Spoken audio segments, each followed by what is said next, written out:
بسم اللہ الرحمن الرحیم نحمدہ و نصلی علی رسول الکریم۔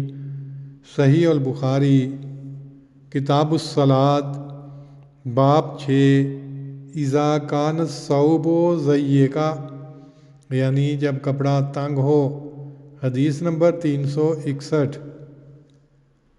سعید بن حارث سے روایت ہے، ہم نے حضرت جابر بن عبداللہ رضی اللہ عنہ سے ایک ہی کپڑے میں نماز پڑھنے کے متعلق پوچھا تو انہوں نے کہا، میں نبی صلی اللہ علیہ وسلم کے ساتھ آپ کے سفروں میں سے ایک سفر میں نکلا اور میں رات کو اپنے کسی کام کے لیے آیا تو آپ کو نماز پڑھتے ہوئے پایا اور میرے بدن پر ایک ہی کپڑا تھا، تو میں نے اپنے آپ کو اس میں لپیٹ لیا اور آپ کے پہلو میں کھڑے ہو کر نماز پڑھی۔ جب آپ نماز سے فارغ ہوئے تو آپ نے فرمایا، اے جابر، یہ رات کا آنا کیسے؟ میں نے آپ کو اپنی ضرورت بتلائی۔ جب میں نے بات ختم کی تو آپ نے فرمایا، یہ کپڑا لپیٹنا کیا ہے جو میں نے دیکھا؟ میں نے کہا، ایک ہی کپڑا تھا۔ آپ نے فرمایا، اگر فراخ ہو تو اس کو اپنے ارد گرد لپیٹ لو، اور اگر تنگ ہو تو اس سے تہہ بند باندھو۔ اسی باب کی اگلی حدیث 362 ہے۔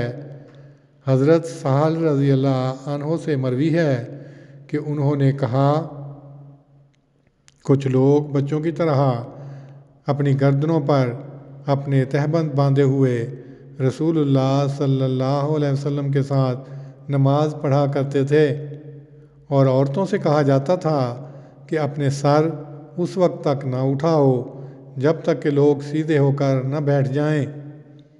تشریح: باب 6 سابقہ مضمون کی تائید کرنے کے لیے قائم کیا گیا ہے۔ نبی صلی اللہ علیہ وسلم نے حضرت جابر کو ہدایت کی کہ اگر کپڑا تنگ ہو تو تہبند باندھو، فراخ ہو تو سارے جسم پر لپیٹ لو۔ اس سے ان لوگوں کا خیال غلط ثابت کیا ہے کہ مونڈھے اور پیٹھ وغیرہ عورت یعنی ننگ ہیں، اور یہ کہ ان کو ڈھانپے بغیر نماز جائز نہیں۔ ما ھذا الاحتمال الذی رأیت، یہ استفہام انکاری ہے۔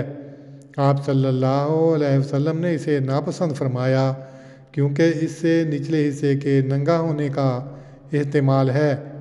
امام موصوف نے یہی بات مد نظر رکھتے ہوئے باب 5 کا عنوان ان الفاظ سے قائم کیا ہے، فَلْيَجْعَلْ عَلَىٰ عَاتِقَیْهِ۔ اس باب کی دوسری روایت سے یہ بتلانا مقصود ہے کہ کچھ لوگ تھے جو بچوں کی طرح تہبند کندھوں پر باندھ کر نماز پڑھا کرتے تھے۔ کپڑا چھوٹا ہوتا، اس لیے سجدے میں کبھی کوئی ننگا بھی ہو جاتا۔ حضرت جابر بن عبداللہ بھی انہی میں سے ایک تھے۔ نبی صلی اللہ علیہ وسلم نے ان کو روک دیا، پس عاقدی اوضحہم سے مسئلہ اخذ کرنا درست نہیں۔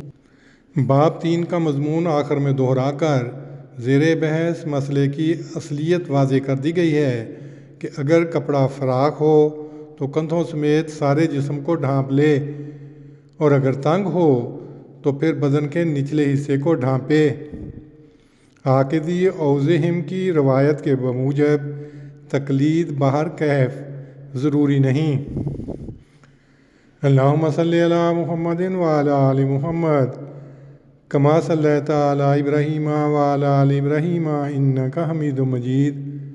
اللہم بارک علی محمد وعلی آل محمد کما بارکت علی ابراہیم وعلی آل ابراہیم انک حمید مجید۔